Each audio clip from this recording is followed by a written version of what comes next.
DJ Ferris. It's Chicago, nigga. It's the real one. Hit me. Only one is pulling shit the fuck up. Let's get sports talk. Wild card team will be going on the road in the opening round,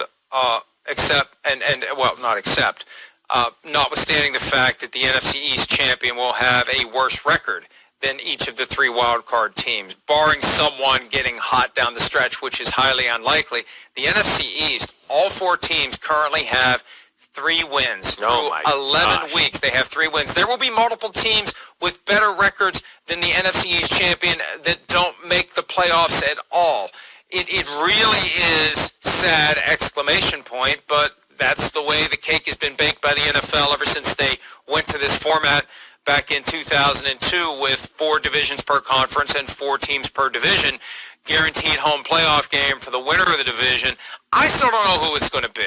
And the Eagles, even though they're technically in first place by a half game, they stink. And I know they like to get backed into a corner, and that's when somehow, some way, they make magic. I don't know that they're going to do it this year. No. And this Carson Wentz problem isn't going away. No, it's he's not. $25 million next year, fully guaranteed. They're stuck with Carson Wentz for next year. Now, the organization will say, well, we're not stuck with him. We want him. Well, maybe that's why they're saying we want him, because they have no alternative. Like the Vikings, they're not going to say they don't want Kirk Cousins. They're stuck with him. You sign contracts that commit you to a guy under the hope that the guy's going to... This is not one of his best years. This is one of his worst years. It is one of his up and down years. Because of the division he played in, it's an opportunity for him to get to a playoff again. But he haven't protected the football this year at all. And he had so many injuries around him. And then by him not making anything better, they still in first place. They hanging on by a thread. Like, this is the worst division they playing in. They call this the NFC least. Because this is horrible. Everyone in that division got 3 wins.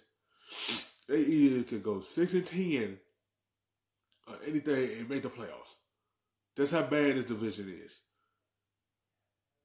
But he just ain't playing good this year. They want him because they know what he can bring to the table. But this year, it's just like he forcing everything. He making mistakes this year. And it's going to have people look at him different, like, what are you going to do moving forward? Play great, and if he doesn't, you're stuck. Yeah, they are. They're stuck. He's got issues. The team's got issues. We know that. I mean, every week it seems like they're on a tightrope. You know, can Carson Wentz jam it in there? Is he going to get strip sack, fumbled, or throw a pick six, or whatever it is? It's all over the place.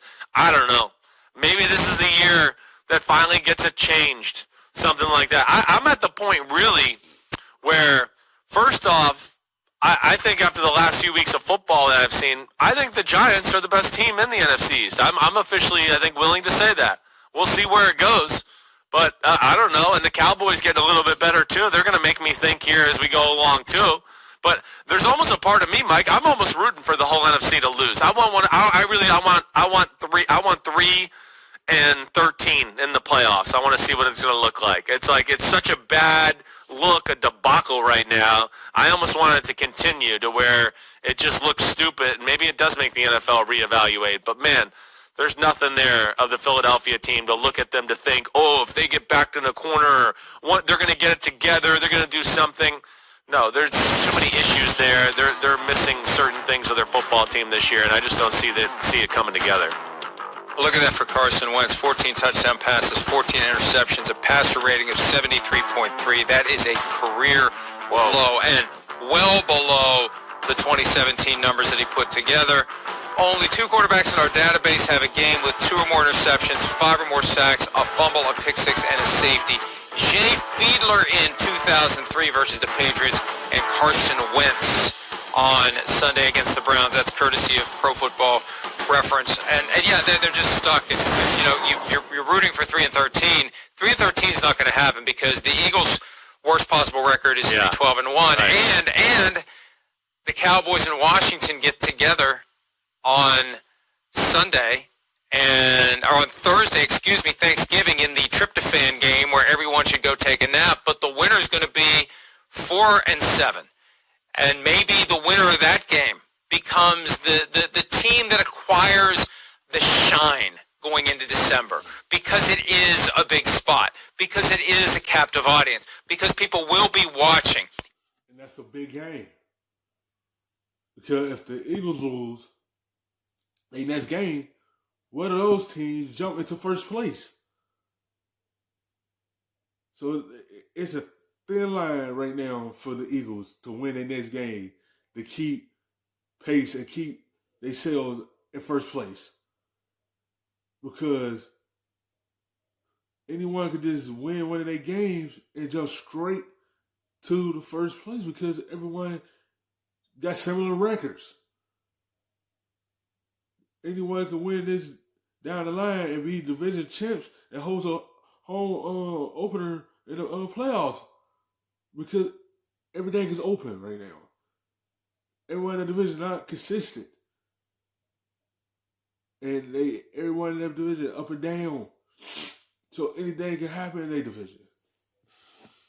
If the Cowboys or Washington can turn a one-game winning streak into a two-game winning streak and effectively double their season victories in a 5-day span, that's the team that we're going to be talking about as the team that can win the division. Yeah, I mean, certainly could be. You know, I mean, Washington, the defense, it is damn good. Alex Smith, he seems to be getting more and more in a groove here. But, man, they got some tough games down the stretch. That's where it's just you look at them. Dallas, I will say, I mean, defense was better yesterday. It wasn't perfect, as we know, but it was better. And they still, you know, have weapons on the offensive side of the ball where it's hard to count them out. I mean, it really is as dysfunctional as they look there for a period of time. The fact that this division is so bad and Dallas can sit here and still have a chance, and I don't know, still might be able to say they're the best team in the division here for a few weeks from now. It's just, it's mind-blowing. Best team on paper, they just haven't performed. Yesterday they did in beating the Vikings, came from behind, back and forth, exciting fourth quarter, and the Cowboys got it done. Hi, I'm Mike Tirico, and thanks for watching.